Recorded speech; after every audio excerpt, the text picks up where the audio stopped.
تعبنا وما نفيد الشط بالديت. أنتم على أمواج إذاعة وهران 92.7 أفهم.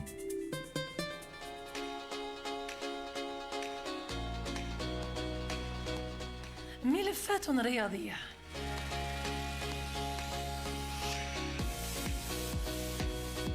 برنامج رياضي يتناول أهم القضايا الرياضية المطروحة على الساحة.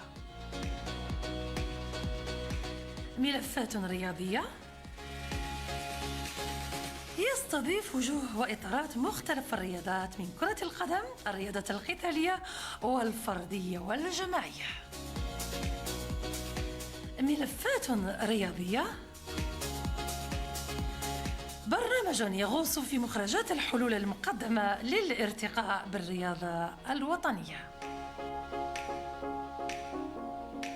يأتيكم عبر أمواج الإذاعة الجزائرية من وهران.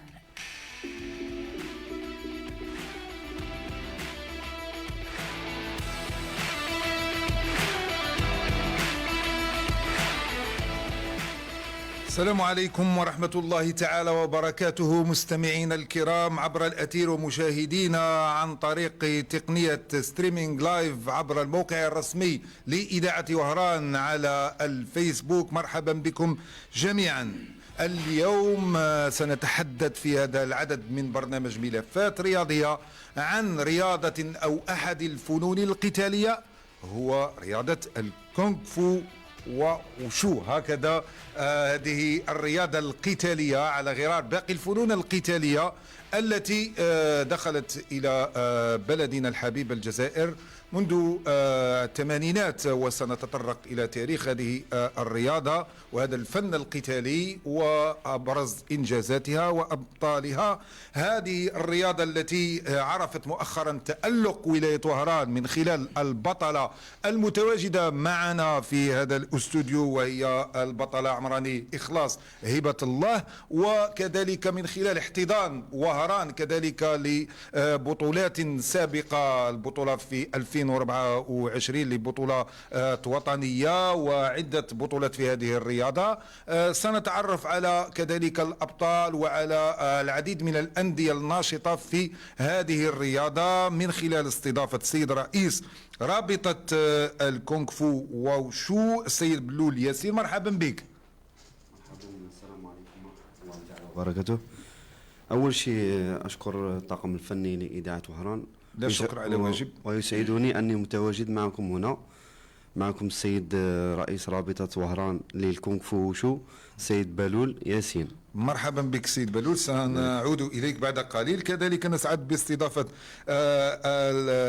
نقولوا الرياضي والبطل وكذلك المدير التقني الصديقي خالد، المدير التقني والفني للرابطة. مرحبا بك سي خالد. والله مرحبا بك أيضا. بسم الله الرحمن الرحيم والصلاة والسلام على المرسلين. أولا ما نشكر الناس، نشكر الله، نشكر كل من علمنا، الشيخ تبعنا الشيخ حميد تروزين، الشيخ بوخرس نور الدين والشيخ بن قاضة، لولاهم ما كنت أنا الآن معكم متواجدا. ونشكر السي الصحفي الجليل السي كريم واستضافة إذاعة وهران اللي من خلالها سنتنفس بعمق حتى نخرج ما في داخلنا إن شاء الله. إن شاء الله. أول دخول الكونغ فو شو للجزائر كان سنة 1983. سنعود إليك خالد بعد تقديم الضيوف، باقي الضيوف، ونفصل أكثر في الموضوع حتى يعني تعرفوا هذا تاريخ هذه الرياضة وتتشوقوا لها أكثر. ابقوا معنا مستمعينا الكرام مشاهدينا، راح تتشوقوا أكيد وتحمسوا لممارستها ومعرفتها أكثر. كذلك أسعد باستضافة كذلك السيد نمرو حكيم، هو يعني إطار وكذلك مدرب ويشرف على نادي نسور وهران اللي تخرجت منها البطلة إخلاص. كذلك نرحبوا بك سي نمرو. أولا شكرا على الاستضافة.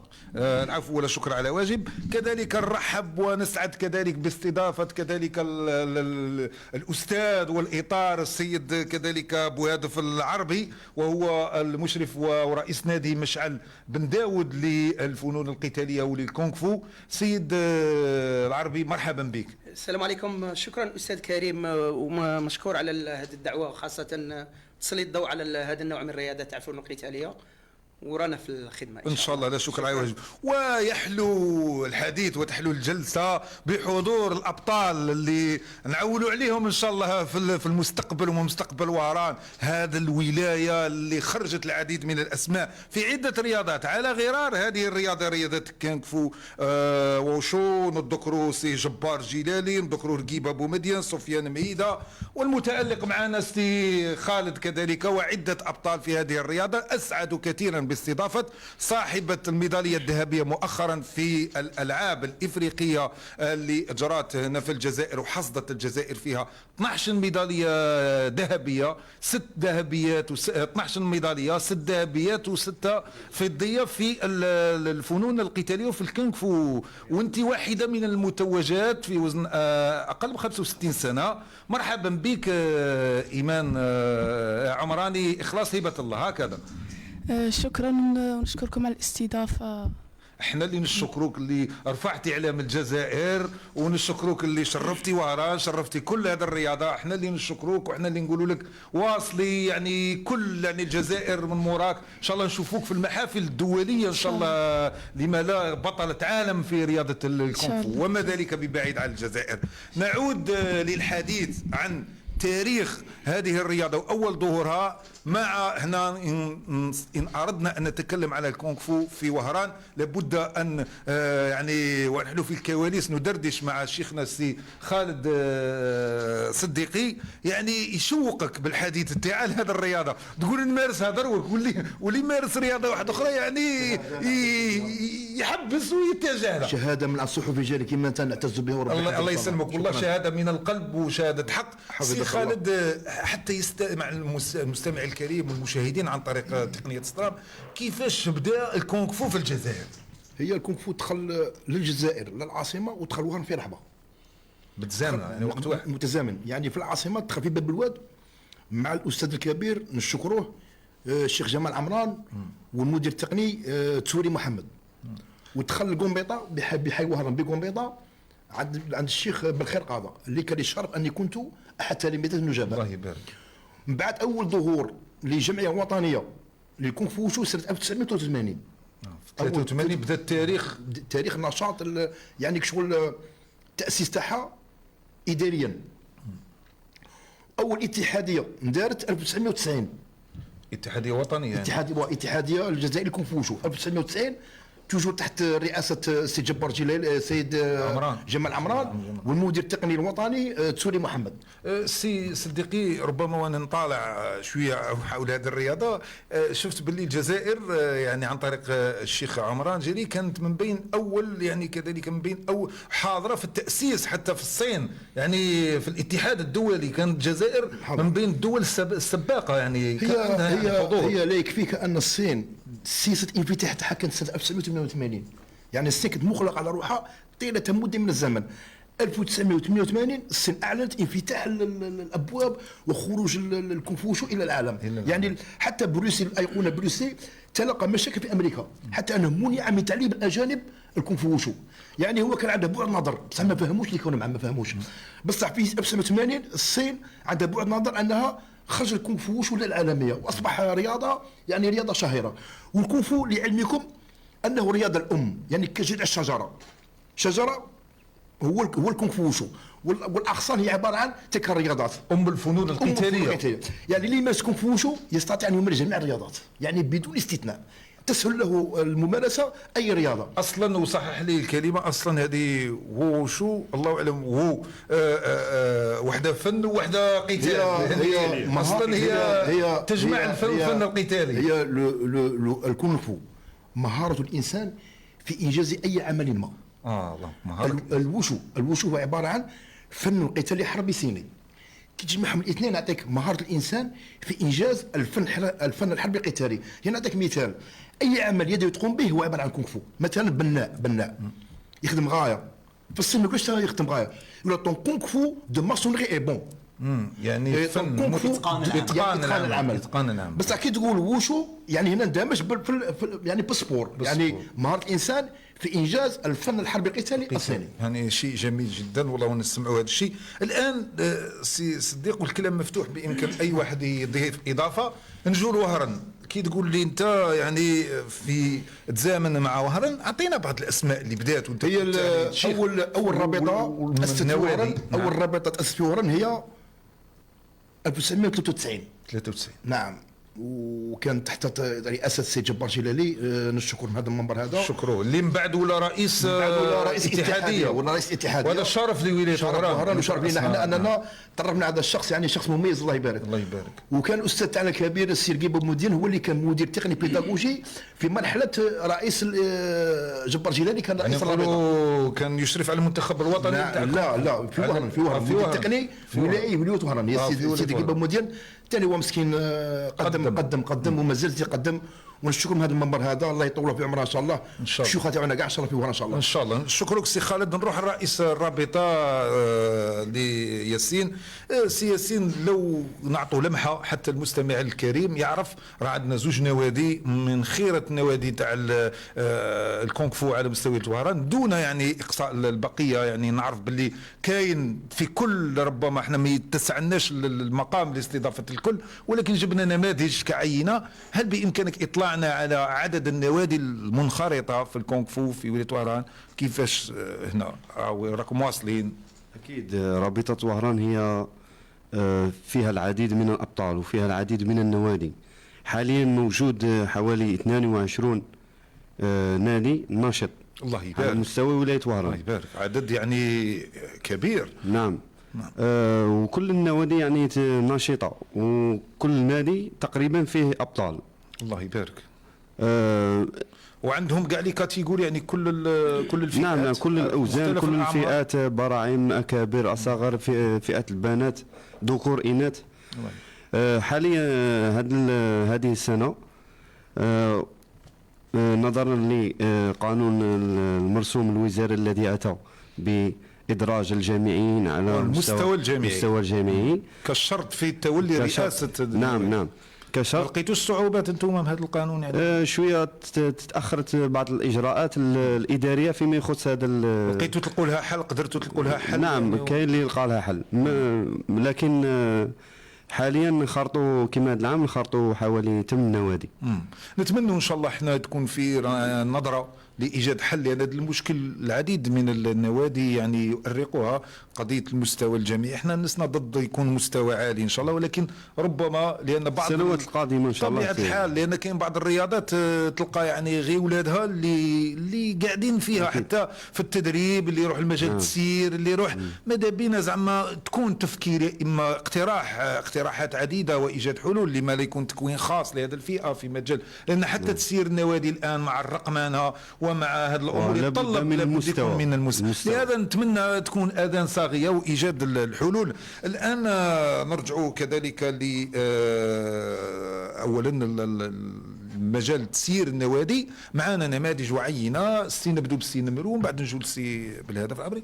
سي حكيم، انت بصفتك رئيس نادي ومدرب فريق نسور وهران، الاولى حدثنا حول منين بدات الانطلاقه وكيفاش راكم تسيروا في الامور نتاعكم، يعني وخاصه نعرف بلي عندكم ابطال وعندكم يعني كل الفئات. اعطينا يعني لمحه عن هذا الفريق. اولا بسم الله الرحمن الرحيم، والصلاه والسلام على اشرف المرسلين.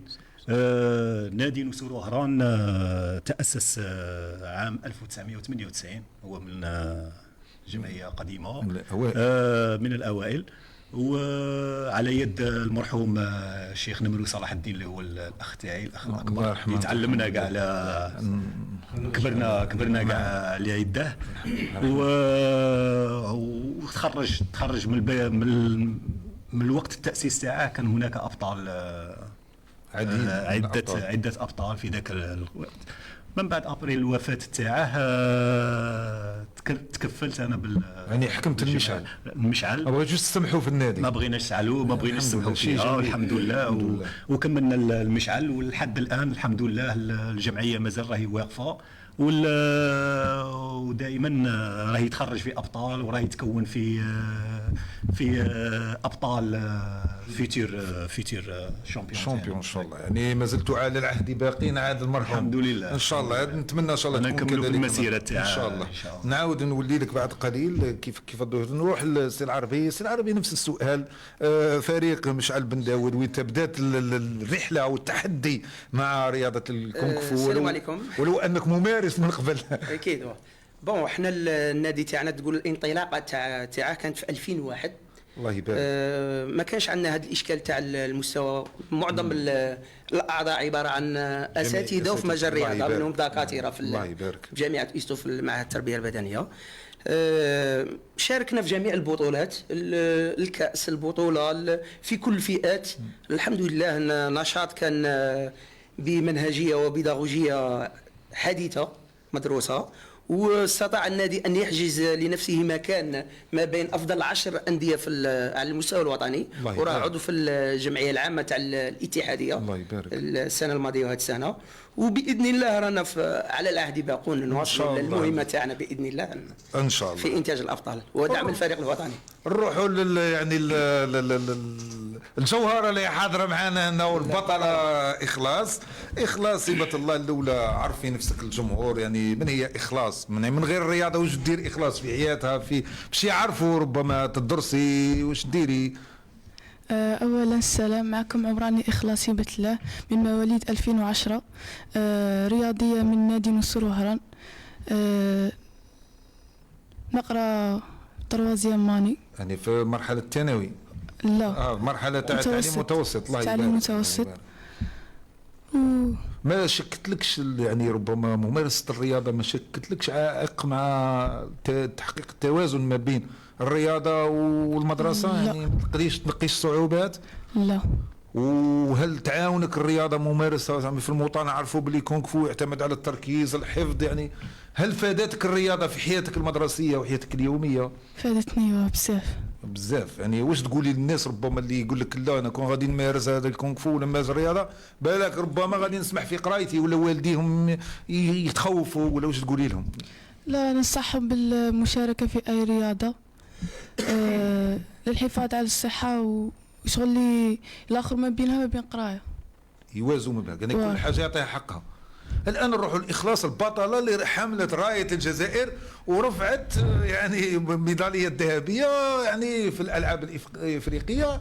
يعني كيفاش كان التحضير؟ هل كنت تتوقعي انك تحصلي الميداليه الذهبيه ولا يعني ربما ما كنتش دايرتها في بالك؟ كنا نتوقعوا كاع. وتسمى كنت تخدمي عليها، خدمتي عليها؟ خدمت هنا وفي ليكيب ناسيونال مع المنتخب الوطني. كيفاش كانت التحضيرات؟ متعبه؟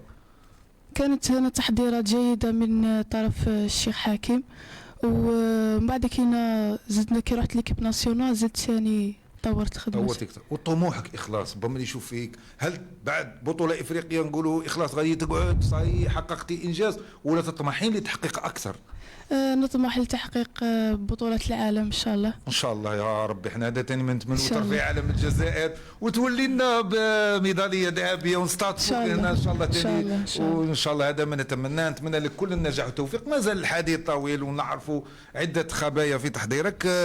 نرجع كذلك لشيخنا سي صديقي خالد، بما أنك عضو في الرابطة، سؤال موجه لك ولا الرئيس الرابطة، يعني هل بين أهداف الرابطة تحكم الجهوية هل هناك برنامج سواء فيما يخص تكوين، فيما يخص تعطير المؤطرين، المدربين، كاين تكوينات، كاين برنامج مسطرينها ولا حاجه من هذا القبيل؟ انا داير برنامج مكتب ان شاء الله من خلال، وحنا شوف العمل تاعنا مبرمج على على الصنده، على الكونفو. فهمني هذه الصنده هذه يا شيخ، حبسني فهمني هذه الصنده. الكونفو شو نعم ينقسم الى قسمين، يعني فيه تخصصات. في تخصص مثلا الطراو هو عباره عن الكاتا، وكاين الجانب التقني تاع الملاكمه هو اللي كما قلنا المبارزه. الملاكمه الصينيه اسمها لو ساندا. يعني الساندا ماشي عروض، هي مواجهه، قتال، مواجهه خصم مع خصم.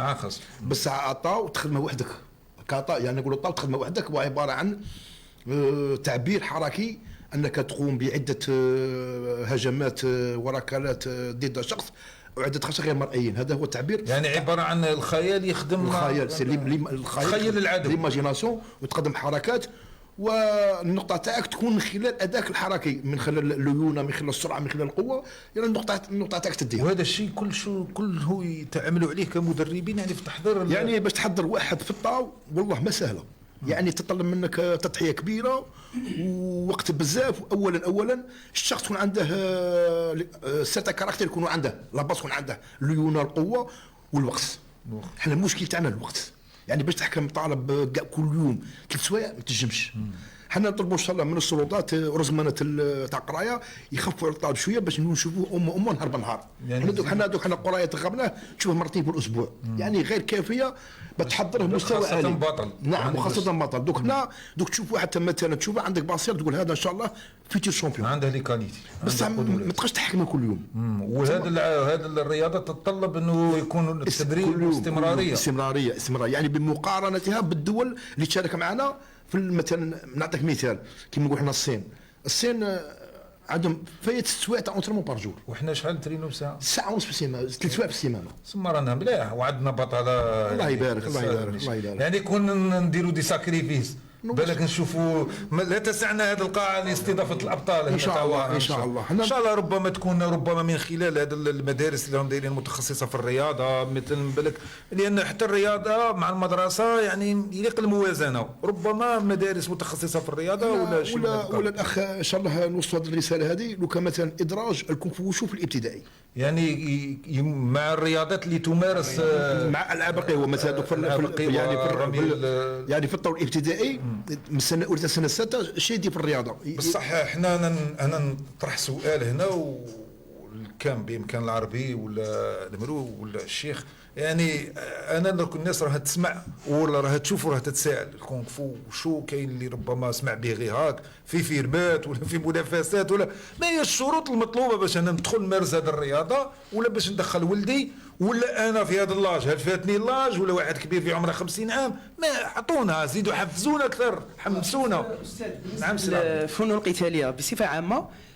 نزيد نتمن شا قال الاستاذ صديقي خالد، شو مدرب تاع فنون قتاليه تقدر تقول اصعب مهمه في التدريب، تشمل جميع النقاط كما قال لك، غادي تعلمه المرونه، القوه، الانضباط، بزاف امور تحضر. هذه اولا. ثانيا بالنسبه للدراسه، احنا الاغلبيه ولا النخبه ولا اللي تلقاهم في مستوى في الرياضه ويجيبوا نتائج، قاع تلقاهم مستوى في الرياضه. معناتها المساله مساله بليطو في الدراسه، معناتها المساله مساله انضباط وتنظيم وقت. لهذا النخبه تاع الابطال، الميكروفون من فضلك. وي قلت لك النخبه تاع الابطال قاع تلقاهم ما شاء الله في الدراسه متفوقين. يعني هذا الرياضه وهذا الفن القتالي يقدر يساعدهم في ربما في دراستهم اكثر، لانه يعتمد على الذكاء، يعتمد على الذاكره، اكيد عده مؤهلات وقدرات عقليه بامكان يساعد التلميذ في دراسته. اكيد. شوف الرياضه خاصه الفنون القتاليه هي تعزز لدى الطفل الثقه بالنفس وتجنبه الكثير من الامور. تلقى واحد في البريمار عنده ثقه بالنفس، ما يوصلوش، ما يزعقوش هذاك الامور. خاصه رانا في عصر التنمر الالكتروني ممتاز، في الافات الاجتماعيه، المخدرات وهذه الامور. ماذا بينا تكون دعم اكثر باش نقدروا نواجهوا هذا المعضلات اللي غير ما ننسوش النقطه اللي قلتها تاع الفئات السنيه. شو على قلت لك الكونغ فو شو غادي يكون تعرفه، اظن ان كاع الناس غادي توجه له. انا درت عده اختصاصات وطولت فيها وفوت حزام اسود في الشوط وكان كاراتي. مي دخلت الكونغ فو شو لقيته رياضه كامله شامله، لقيته عالم كاع واحد اخر. يعني اللاج معدل العمر اللي ساهل ما عندكش كبير قد يدخل. لا هي كما نقولوا تبدا كبير تلحق مستوى، بصح كي تبدا صغير تلحق مستوى عالي واحد، بصح يقدر يمارس. ما كاينش صعوبه تاع العمر ولا يعني هي بالعزم والاراده نحقق كل شيء. هذا مبدا اكيد منه. يعني اكورديو ريان دامبوسيبل ستابيو دي كوراج كون يغا او بو دو تو. يعني بالاراده والعزيمه انسان انه يتقبل الخام. بصح هي كي تبدا كبير تلحق مستوى انك تحافظ على الصحه تاعك، الضغط سوت الامراض المزمنه، النرسياتيك، لا ديابيت، هادو كاع تقلعهم من طريقك كي تبدا كبير. بصح كي تكون صغير تبدا صغير انك تروح للعالمي باذن الله. يعني تهضر على المستوى العالي تاع المستوى العالي، الابطال. نعم. تفضل سي حكيم. كاين واحد المصطلح ثاني صيني بون في الشرح يقول لك ما هو الكونغ فو، شا ولا الكونغ فو. الكونغ فو كما قال الشيخ الاولى سي اتقان العمل، الشرح تاعه. وكاين شرح واحد اخر يقول لك سي لو كونغ سي لا باسيونس لا براتيك اي لا فولونتي، يقول لك الصبر والعمل والاراده. الفو هو الانسان، والوشو سي الفنون القتاليه الصينيه. يقول لك الانسان اللي ما تكونش عنده الصبر والعمل والاراده ما ينجمش يمارس الفنون القتاليه، اي فن قتالي. يعني هادو كما قال الشيخ هادو هما مهارات الحياه. انك تتعلم الصبر في الحياه، وهنا رانا نكونوا في فرد صالح في المجتمع ربما في عده نواحي. يعني يخدم حتى الفرد ماشي غير في البدن تاعه، حتى في اخلاقه، حتى في انضباطه في حياته اليوميه. نروح لك لنقطه اخرى، انت ولا الشيء العربي بما ولا السي خالد بانكم تقنيين ومتدربين، كاين العديد من الامهات راهم يسمعوا فينا حاصلين مع اولادهم مثلا اللي هما عندهم افراط في الحركه، يعني ربما ولده عنده حركه ولا يمارس سلوكات عنيفه مع جوارينه، كل خطره يجوا يشكولها ولدي ضرب. هل بامكان هذه الرياضات والفنون القتاليه بما فيها الكونغ فو ان تمتص هذاك السلوك اللي ربما ولا هذيك الطاقه اللي راه عند هذاك الطفل وما راش قادر يخرجها باسكو ماشي يمارس فنون قتاليه؟ هل بامكان لما يجي عندكم في الصاله هذاك السلوك اللي راه يمارسه بعدوانيه يولي سلوك منضبط ويولي فن قتالي ويولي رياضه اللي يفتخر بها وتولي اخلاق ويولي انضباط ويولي رجل ولا فرد ولا تلميذ ولا طفل يعني صالح في البيئه تاعه وما يشكلش خطر على الزملاء تاعه. بون في الفنون القتاليه ولا الاطفال اللي تلقاه عنده حركه هيبر اكتيف، تلقى عنده حركه زائده. الحركه الزائده ديجا غادي تلقاه برا يدمر يجري يدير اي حاجه. غادي كي يدخل يمارس الفنون القتاليه ولا يجي يمارس الكونغ فو ولا غادي يلقى هذوك الجو الملائم تاع اللي يفرغ الطاقه تاعه. هنا ربما في كلامكم اللي امه ولا بوه ولا خوه راه يشوفها سلبيه، ربما عندكم قدر تحولها له لايجابيه، تولي مهاره تقدر تطورها له وربما يولي بطل. مام الطفل يولي يساعفك وانت تكتشف انت اترافير هذوك الالعاب اللي ديرهم له اللي تحوس تمتص هذيك الطاقه الزائده تاعه، غادي تكتشف حاجه عنده، سواء تلقاها عنده المرونه ولا تلقى سواء توجه في الكوتي كيما هنا عندنا الطاو تخدمها الطاولو، ولا تلقاه في الصاندا يروح يتوجه ديريكت للصاندا. وراك حنا نمارسوا لهم حنا الاطفال يمارسوا الاثنين، صافي دير الطاولو عنده ميزه تاعه للتركيز التناسق ما بين الحركات، هادو كاع يتعلموا. والصاندا اللي هي الكومبا يتعلم يدير الشخصيه تاعه، يكون الشخصيه تاعه، يدير الثقه في نفسه، يولي هاد الصوالح. هذه من بعد نولوا الاخلاص. تحكي لنا شويه على تجربتها. قبل ذلك نولي بما معنا الشيخ كذلك العربي، كان يحكي الاستاذ ربما وكاين الناس اللي راهم يسمعوا فينا كذلك، الناس تقول لك فنون قتاليه كونغ فو، كاين اللي يتخوفوا يقول لك يا ولدي يا عمي انا ولدي بالك غادي يزيد ندخل هذه الرياضه بالك يزيد يولي يضرب لي الغاشي كيفاش تشوفوا انتم الاطفال اللي راهم عندكم، كيفاش كتعاملوا معاهم، كيفاش تقدروا تخلقوا هذا الانضباط؟ انا نشوف حتى في الحركات في الصاله يعني بالك اللي ما زارش وما شافش يحسب الكونغ فو غير داك لا يشوفه في فيلم تاع الضرب وكاع يخاف، ولكن لما يشوف في الصاله داك الانضباط وديك الحركه والتحيه والتبادل التحيه مجهود كبير يدل على انه كاين منهجيه، كاين عمل، كاين جهد راه تبدل هذه الاطارات الفنيه اللي نحيوا لجميع المشرفين القائمين عليه. كيفاش غيتم العمل تاعكم؟ شوف استاذ، بالنسبه سيرتو هذه النقطه مهمه. احنا تلقى جميع الاطفال اللي الاولياء تاعهم يدوهم للطبيب يقول له عنده فرط في الحركه ولا مباشره يقول له روح دير الرياضه، روح دير فنون قتاليه. يعني الدواء راه عندكم. ممتاز. ولكن مام حتى واحد يكون خجول منعزل منطوي، صح روح الجماعه، كاين كبار واحدين اطارات تلقاه في التواصل مع الاخرين ناقص، تلقاه الميدسان يوجهه للقاعه فنون قتاليه على عمل جماعي، احترام متبادل تحت رقابه المدرب. واكيد كما قلت عمل جبار يقوم به المدرب، خصها يكون قدوه. حتى العلاقات ربما مع في ولايات واحده اخرى في المنافسات جيد جدا، يعني ينمي علاقاته الاجتماعيه. اكيد. شوف الميزه بالك ممكن جدا، احنا الميزه اللي تميز بها ولايه وهران كي نروحوا نخرجوا للمنافسه وطنيه تقدر تقول يحسبوا فريق واحد، ما من المدربين ما تفرقش التلميذ تاع هذا وكاع، نروحوا كجماعه تدخل مثلا البطل اخلاص تلقى كاع لي زونترينور كاع الولايه تشجع فيها، ما روح واحد الروح هذا شيء جميل. اخوه واحد نقولوا الاخلاص ومن بعد نقولوا السر اخلاص. كانوا يحكوا الشيوخ على واش يعيش هذا التلميذ. انت مثال حي، ربما حكي لنا الاولى كيفاش جاتك الفكره هذه. احنا الرياضه كونغ فو، انا كي نسمع كونغ فو نعرف باللي فيها الرجال اكثر، يعني كي نشوف فتيات وبطلة افريقيا يعني ومن عندنا من ورا شيء مشرف. حكي لنا كيفاش جاك الشغف بالدخل لهذه الرياضه، كيفاش بديتي وكيفاش راكي تريني؟ اولا كان تحفيز من عند الوالده، نحيوها نحيوها من هذا المنبر. وبعد كي رحت دخلت نهار الاول دخلت غير سي. ما خفتيش ما لقيتش الصولو وهذوك الفنون القتاليه؟ حكي لنا عادي يعني كي صرا لك ستريس تاع الخطره الاولى. قلتي انا خلاص انا شداني من المواعين للقيت روحك الكونغ فو القتال. انا كنت داخله شغل غير ندير سبور وصاي باش ندير سبور. بعدها عشيت في شامبيونات عجباتك ولا واش السبب باش وليتي؟ باينه بلاش.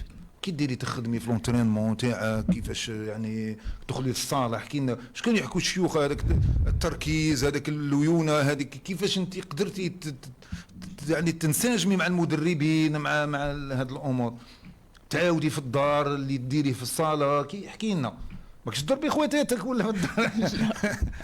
واش كيفاش السر في التحضير تاعك؟ السر في التحضير انضباط والصبر، نصائح تاع المدربين، نصائح تاع المدربين والتحفيزات تاع المدرب تاعي. نشكره من هذا المنبر الشيخ. كاش سر في الاكل ولا خاطش ثاني انتم الرياضيين عندكم ريجيم شويه يعني، خاطش ثاني كاين يعني هاني نشوفوا خاطش احنا بعض الاطفال يسمعونا ها الحلويات ها السكريات ها الاكلات السريعه، ثاني باش توجهي نصيحه ثاني اليوم يسمعوا فينا. كذلك هل نظام الغذاء عنده كذلك جزء في العمل والمجهود اللي اي بطل يقدر يخدم عليه كذلك؟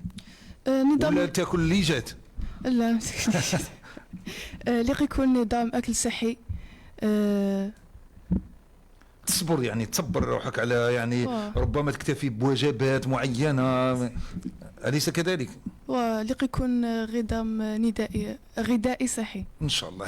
هذا ربما يجاوبنا عليه قبل ما نجوا ليك. معنا الخبره والتجربه وبطل تاعنا السي خالد فيما هذا، لان كاين اللي كيشوف كون كيما كيقول يلقى البروتين ويلقى المكملات ويلقى تاكل اللحومات ولا كاين ربما فنون كتطلب نوع من السلوك الغذائي. هي ماشي سهله تحافظ على الميزان تاعك طيله عام، خاصه اللي عنده تلعب مستوى العالي، تلعب ولايه، نقول لك تلعب ولايه مثلا في سبتمبر، تلعب ولايه في سبتمبر تلعبها ب 65 كيلو، اذا تحافظ عليها قاعد ذاك العام 65 كيلو ما تزيد ما تنقص يعني، وزيد بزيدك الاصابات، ويعني ماشي سهله باش تحافظ على الميزان تاعك طيله سنه كامله، وزيد على ذلك الاصابه ثاني يمنعوكش من التربصات. إذن استسمحك ربما سي خالد لأنه الوقت التوقيت على مستوى إذاعة وهران 4:42 وهو توقيت أذان صلاة العصر حسب ولاية وهران وما جاورها، فلنستمع لصوت الحق ثم نعود إليكم. الله أكبر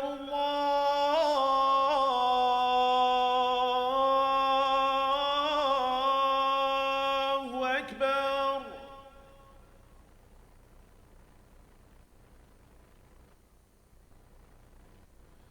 أشهد أن لا إله إلا الله.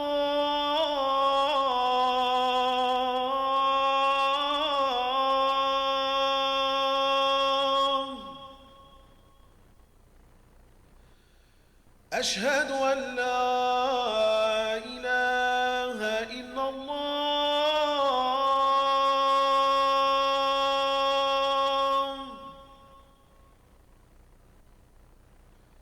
أشهد أن محمد رسول الله.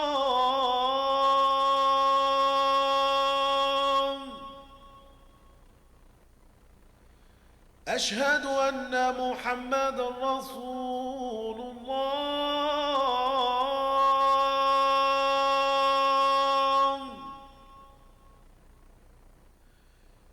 حي على الصلاة.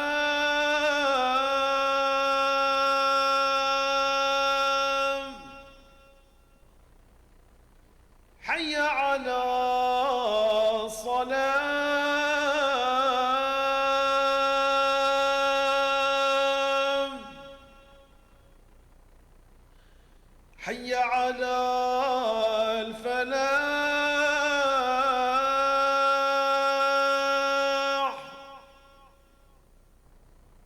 حي على الفلاح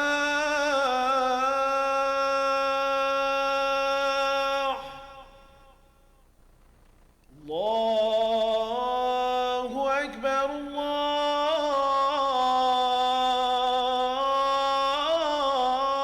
الله أكبر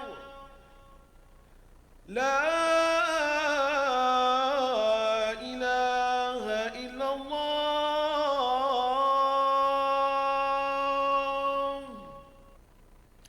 تقبل الله صلاة الجميع بمزيد من الأجر والثواب.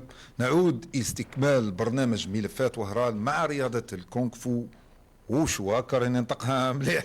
هذه الرياضة التي أنا حقيقة شوقت لها أكثر. نتمنى كذلك مستمعينا ومشاهدينا الكرام انتم هذه تشوقتوا، فعليكم بالمبادرة. القاعات منتشرة عبر أحياء ومدن وبلديات وهران، ما عليكم إلا اكتشافها بأعينكم وتشوفوا هذه الرياضة، تطالعوا عليها. أكيد أنكم حتشوقوا لممارستها انتم وأبنائكم أكثر وأكثر. هذا ما نتمنى حتى يكون عندنا في وهران مزيد من الأبطال، حتى نقضوا على الآفات الاجتماعية، نقضوا على كل ما يشكل. روح للسياسيين، بما أنك رئيس الرابطة تقدر تعطينا لمحة على الأهداف نتاعكم منذ توليكم رئاسة الرابطة؟ ما هي الأهداف التي سطرتموها خلال هذه العهدة التي تشرفون عليها؟ أكيد العمل بدون أهداف لا يعني لا يوجد عمل بدون أهداف. صح. أول شيء سطرنا الأهداف، وخاصة فيما يخص مع وجود مؤطرين. وهران وكونغ فو غني بالمؤطرين على مستوى ولاية وهران. سطرنا أهداف فيما يخص الحكام، يعني تكوين الحكام. عندنا حكام دروك في وهران؟ أكيد موجود حوالي 20 حاكم. الله يبارك في الرياضة تاعنا. حكم هنا حكام جهويين ووطنيين وولائيين. وفيما يخص التكوين تاع المدربين والمؤطرين كاين برامج يعني موجود برامج على مستوى الوطني وعلى مستوى الولائي ان شاء الله. نحضروا هنا حزام بني ان شاء الله، والاتحاديه يديروا الحزام الاسود. الله يبارك. وفيما يخص المنافسات شفنا باللي وانا نطالع على التاريخ مؤخرا المنافسه، شفنا باللي وهران كانت احتضنت يعني بطوله جهويه للكونغ فو وشو الاواسط الاكابر في 2020 6 فبراير في قاعه إدارة الهاشمي حنطاز في العيون. مرحوم ابن الاذاعه قاعه مسميه عليه، ترحموا عليه وعلى كل اللي وفهم. وكانت وهران يعني حاضره بقوه في اختصاصي الصاندا وطاولو. كذلك كانت وهران فيما يخص البطوله الوطنيه للكونغ فو في الجامعه، في الجامعيه في الرياضه الجامعيه في 2024 احتضنتها وهران. هل كاين تفكير؟ لان عندنا الهياكل الصحيه، عندنا القاعات، راني نسمع بلي عندنا الحكام، عندنا انديه، عندنا وجوه نيره مثل الحاضره معايا، عندنا بطله افريقيه. كل الظروف مهيئة لأن تكون وهران لتحتضن سواء منافسة جهوية ولما لا دولية أو عربية. وهذا فكرة طرحتوها وهذه الفكرة واحدة من أفكار الأهداف من الأهداف المبرمجة إن شاء الله في هذه السنة إن شاء الله. إن شاء الله نطمح. هناك عدة برنامج طويل يعني طويل الأمد إلى غاية نهاية العهدة إن شاء الله، ولما لا حتى الذي بعدنا إن شاء الله. احنا نتمنوا إن شاء الله ربما راح يكون عمل مكثف بإذن الله. وإحنا رانا هنا بنرافقوكم، وكل اكيد جمهور وولايه وهران مواطنيها يكونوا حاضرين ويرافقوا ويشجعوا حتى نحفزوا ونعاودوا نحيوا هذه الفنون القتاليه في وهران. الان نروحوا هذا ربما هل تعانوا خاصه انتم راكم في الرابطه سي خالد، وكذلك عندك يعني نادي تنشط فيه. نعم. اذا ربما هل تواجهوا ربما نوع من الصعوبات ولا تسعوا ولا هناك رساله تحاولوا توجهوها لتلقوا تسهيلات؟ هي يعني واش هي الصعوبه تقدروها في الميدان؟ هي نقص القاعات اللي فيها المعايير الدوليه ما كاش، يعني متخصص اموري وهذا الشيء مهم لاحتضان المنافسات الدوليه. دوك احنا نقولوا مثلا هل راسلتوا ربما المعنيين راسلنا رانا نقاروا ان شاء الله ان شاء الله وتكون نتمنوا ان شاء الله ان شاء الله من هذا المنبر ان شاء الله تكون الاجابه باذن الله ان شاء الله تكون فاتحه خير اذاعه ان شاء الله كاع اللي راهم جاوا عندنا كاع راه تسهل عليهم ان شاء الله اسمع الشيخ العربي اسمع اي تكون فاتحه تاع خير وتعاودوا تقولوا لنا ان شاء الله ديك الحصه شيخ كاين واحد النقطه هي استاذي كريم هي مثلا نقولوا احنا مصارع كيدربها في قاعه عندها نفس الشروط اللي غيدير بها المنافسه يقعد في ذاك الجو في ذاك الجو عاد باسكو كي يتريني يحكم دوك لي بارامتر الا كان ترينيتها في صاله عندها بلافون صغير تدي صاله وين فيها بلافون كبير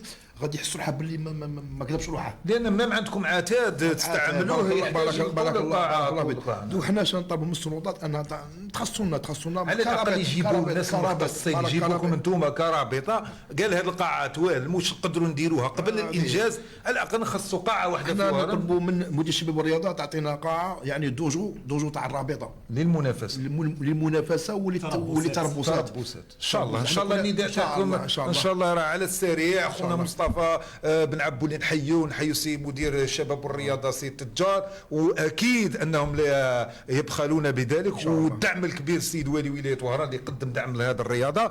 كذلك انا فيما يخص سواء ليك السؤال ولا الاخر هل كاين بعض ربما نداء ولا تحوسوا توجهوا في احتضان المنافسات ربما هل كاين اقبال جماهيري عندكم كاين ربما حضور المنخرطين للنادي تاعكم؟ شيخ احنا كما قلت نتمنى التفاته من السلطات لهذه الرياضات القتاليه. الاعانات كاينه؟ غادي ندخل لك في هذه النقطه على سبيل المثال بدايه قلت لك النادي الرياضي الهاوي تاع مثلا النادي تاعنا راه ما بين 10 الاوائل على المستوى الوطني هذا بفضل المشاركات ونتائج الرياضيين.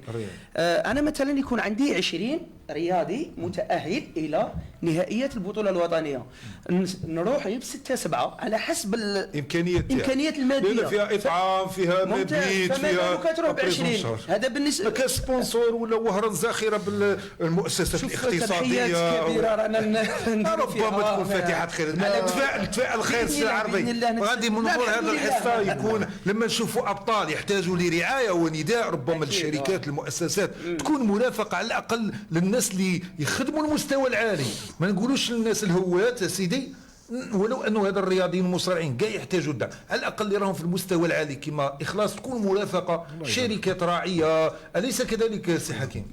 اكيد بون باش نهضروا على لي سبونسور يروحوا للرياضات الجماعيه اللي عندهم اللي يدوا الاخر واللي تغيب النتائج الرياضات القتاليه غير ما ورغم انها تجيب نشوفوا 12 ميداليه ذهبيه في الكونغ فو يعني شيء جميل للجزائر. ديجا غير الرياضات الفرديه ولا الرياضات القتاليه ديجا في الالعاب الافريقيه المدرسيه جبت لهم تحصلت الجزائر على المرتبه الاولى بفضل هذه هذا شيء جميل هذا ما نتمنى يكون الدعم يكون المرافقه ويكون ربما كذلك التفاته لهذا الابطال. اخلاص انت بطله افريقيا لما عدتي بالميداليه لما رفرف العالم الوطني كيف كان شعورك هذاك الاحساس ما تشوكش لحمك وتسمعي النشيد الوطني وانت تتوجين بالذهب احكي لنا هذاك الاحساس في عجاله في وقت هذاك هو الشعور اللي ما يقدر يوصفه حتى رياضي يعني كل رياضي يتمناه شرفتي بلادك اديتي الواجب بتاعك تحس بالفخر الكبير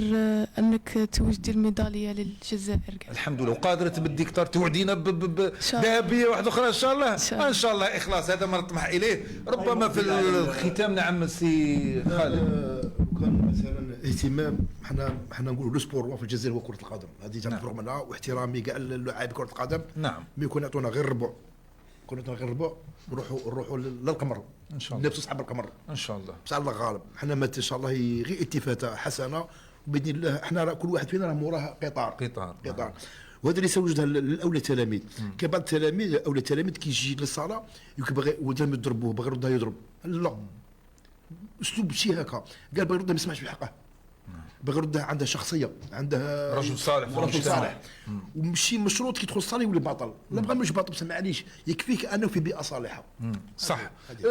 ربما في ختام نختم واحد كلمه تعود للسي حكيم كلمه ختاميه رساله توجهها كذلك وفي خضم هذه الرساله كاين حبيت نسالك سؤال. كاين الناس يخافوا على اولادهم من ناحيه على القرايه كنا هضرنا عليهم احكي لنا قلنا باللي هل كاين متابعه للناس في المنخرطين تاعكم خاصه الاطفال فيما يخص دراستهم؟ احنا الرياضه الفنون القتاليه احنا الحاجه الاولى اللي نبازوا عليها هي التربيه والدراسه تاعها نعم في القاعه يعني تاخذوا بعين الاعتبار المعدلات وكاع ونتابعوه في يعني لا خوف على الابناء تاعهم من ناحيه الدراسه، يجوا من ناحيه الدراسه نفس الشيء. هنا ما بين الاولويات الدراسه هي الاولى يعني مكمل. نفس الشيء سي العربي في عجاله كذلك. نقول لهم دخلوا ولادكم يديروا الفنون القتاليه وخاصه الكونغ فو. الكونغ فو غادي اذا دخلت ولدك تقول كي دخلته من قبل، هذا راه فن قتالي قلنا غادي تقول رائع متكامل رائع. سي ياسين كلمه ختاميه. أنا كل ما كان الدعم للرابطه كل ما كانت عمل مكثف للرابطه نشاطها. كلمه اخيره نعم نجو عندك انا كذلك مع ولا قول كلمه وجو. كاين حاجه قبيله قلت انت انا نكون كبير ونجم ندير سبور. كاين عندنا الشيخ صديقي خالد راه عنده ما بغاش يقولنا لاج بارك الله راه في عنده 57 الله يبارك. وراه مقبل على ومازال ينقص ويضرب. راه مقبل على كومبا بروفيسيونيل في ماريكان في شهر نوفمبر ان شاء الله. كل الدعم من عند ساكنه الجزائر وبالخصوص وهران ان شاء الله تعود لنا كاع التوفيق ان شاء الله معاك. اخلاص كلمه ختاميه تقوليها للمستمعين والمشاهدين. كلمه ختاميه نشكر الشيخ تاعي نمرو حكيم، نشكر جميع الشيوخ اللي محاضرين معنا، وننصح جميع الاولياء يدخلوا اولادهم للسبور ان شاء الله. في ثانيه ختم معك سي خالد. ان الله لا يضيع اجر من احسن عملا. احنا نشكروا كاع اللي لولاه ما كنا نحن الشيوخ تاعنا الله يطول ربي يطول في عمرهم. الشيخ غانم، الشيخ حميد، الشيخ تيبي، كاع ان شاء الله ربي يطول في عمرهم ان شاء الله. واللي ما ذكرناهمش كاع الشيوخ تاع وهران ربي يحفظهم ان شاء الله. ولولاه ما كنا نحن. ان شاء الله. شكرا لكم والله اطربتم. الحديث معكم شيق ولكن الوقت ضيق. نتمنى استمتعتوا معنا جمهورنا مستمعينا ومشاهدينا. نضرب لكم ان شاء الله الموعد في عدد قادم من برنامج ملفات رياضيه مع رياضه اخرى ان شاء الله. الى ذلك ومن حين تقبلوا تحياتي وتحيات الطاقم الذي خدمكم في هذه الأمسية. والختام سلام.